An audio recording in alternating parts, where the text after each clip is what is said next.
All right, let's talk about Arsenal's huge Champions League win over Club Brugge. This was a performance that really sent a message to the rest of Europe.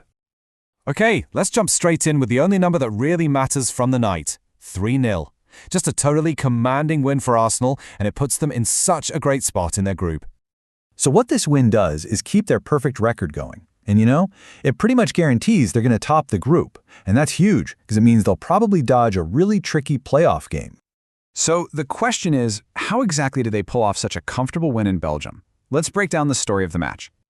Now, it wasn't all smooth sailing. There were some pretty tricky moments right before halftime where Club Brugge looked dangerous. But Arsenal, they just weathered that storm. And then in the second half, they took complete control. Just a really, really mature performance on the road.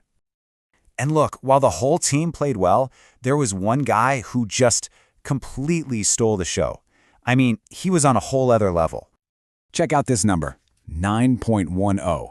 That is the insane average player rating Noni Madueke got from the fans. No question about it, he was the player of the match. And honestly, when you see what he did, it's not hard to understand why. This quote right here just nails it. It's talking about his first goal, just a moment of pure individual brilliance, pure power. It really set the tone for the whole game. But he wasn't finished. Nope. Right after the halftime break, he goes and grabs his second. And this time, it was a totally different kind of goal, which just shows you how versatile he is. That goal pretty much put the game to bed. Okay, so let's take a look at the timeline of the goals, because when they scored was just as important as how they scored. The timing was absolutely key. You can really see the whole story of the match right here. Madueke's first goal that breaks the tension, settles everyone down. Then, that second one, just 2 minutes into the second half, that just completely killed any hope Club Brugge had. And then Martinelli's brilliant finish a few minutes later was just the icing on the cake. A perfect example of how to manage a game. But this game was about so much more than just the goals. It had some really big implications for the whole squad, especially with the crazy schedule they've got coming up. So, Mikel Arteta went and made 5 changes from the team that lost to Aston Villa. A lot of fans had been calling for him to rotate the squad, and, well, he did it, and boy did it pay off. And get this, it was their 7th different center-back partnership this season. I mean, think about that for a second.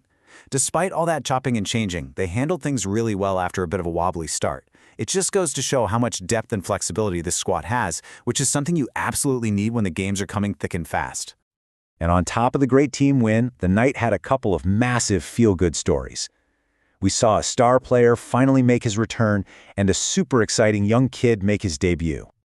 And just to give you some context here, Gabriel Jesus was coming back from a really serious ACL injury. That's one of the worst injuries you can get in football.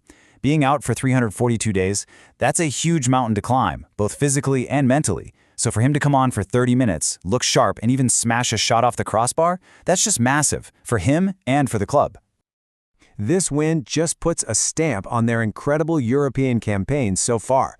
They're the only team left in the entire Champions League with a perfect record. 6 games played, 6 games won. They've scored 17 goals and only let in 1. I mean, that is just staggering. All right, let's dive into the stats from this game, because they tell an even bigger story of Arsenal's dominance than just the final score.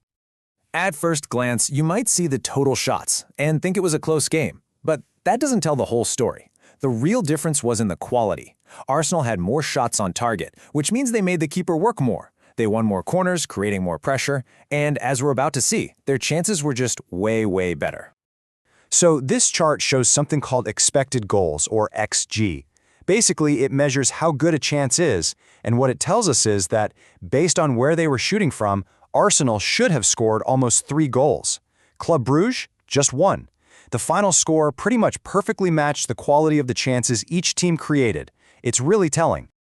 And this right here proves that it's not all about their flashy attack. Their defense has been absolutely immense this whole campaign.